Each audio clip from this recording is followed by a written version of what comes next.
मधुश्रावणीक चारिम दिनक कथा सतीक कथा। ईश्वर सृष्टि करबाक इच्छा सँ पहिने विष्णु तखन महादेव आ अंत में ब्रह्माक रूप में अवतार लेलनि। ब्रह्मा के सृष्टि करबाक भार भेटल।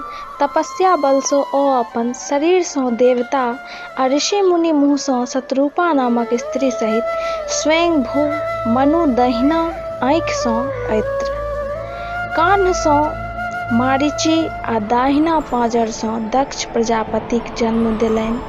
आ ब्रह्माक संतानो सब सृष्टि करय लगला।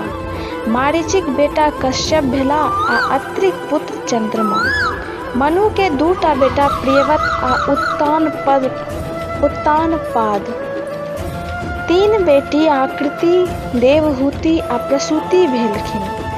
प्रसूतिक विवाह दक्ष प्रजापति सँ भेल, ताहि सँ 60 कन्याक जन्म भेल।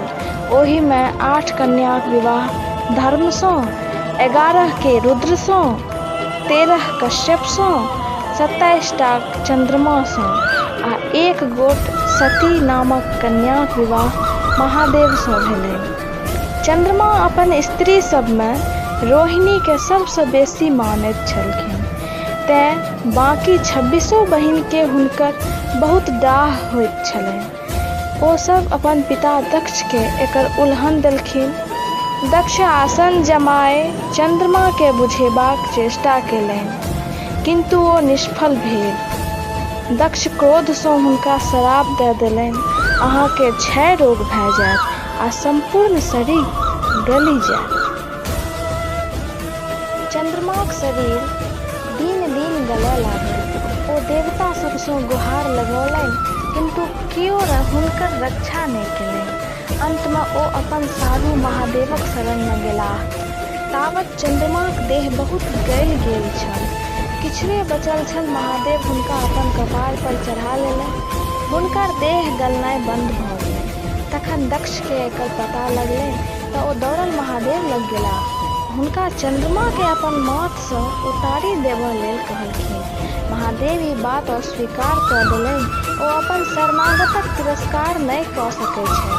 दक्ष प्रजापति तहिए सँ अपन जमाय महादेव सँ असोजन कऽ लेलनि। दक्ष अपन तामस के देखबै लेल एक पैघ यज्ञक आयोजन केलनि।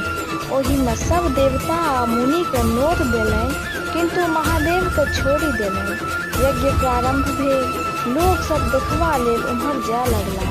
देवतागण अपन विमान सँ चलला। सबके अपन नैहर दिस जाइत देख सती महादेव के ओकर कारण पूछलखिन। सती जखन बुझलखिन जे हुनके नैहर में एतेक पैघ यज्ञ भऽ रहल अछि, तऽ ओ महादेव सँ बिना नोत ओतय जाय लेल जिद्द ठानि देलनि। अंत में महादेव हुनका अपन सेवक वीरभद्रक संग नैहर पठा देलखिन। सती जखन अपन पिताक यज्ञ स्थली में पहुँचली तऽ कियो हुनका बैसहु तक लेल नहि कहलकनि। सब हिनका दिस ताकी ताकी कन फुसकी करय लागल।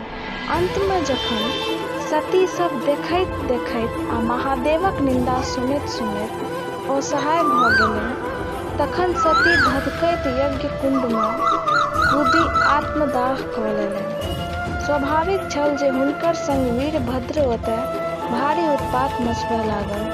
दक्षक गर्दनि काटि लेलक, यज्ञ मंडल के तहस नहस कऽ देलक, देवता आ मुनिगण के मारि भगौलक। महादेव के जखन पता लागल तऽ ओहो ओतय पहुँचि गेलाह।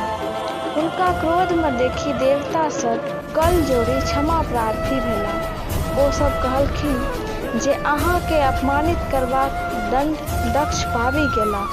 आब यदि यज्ञ संपन्न नहि होयत तऽ संसारक अनिष्ट भऽ जायत आ बिना यजमानक जीने यज्ञ कोना होयत।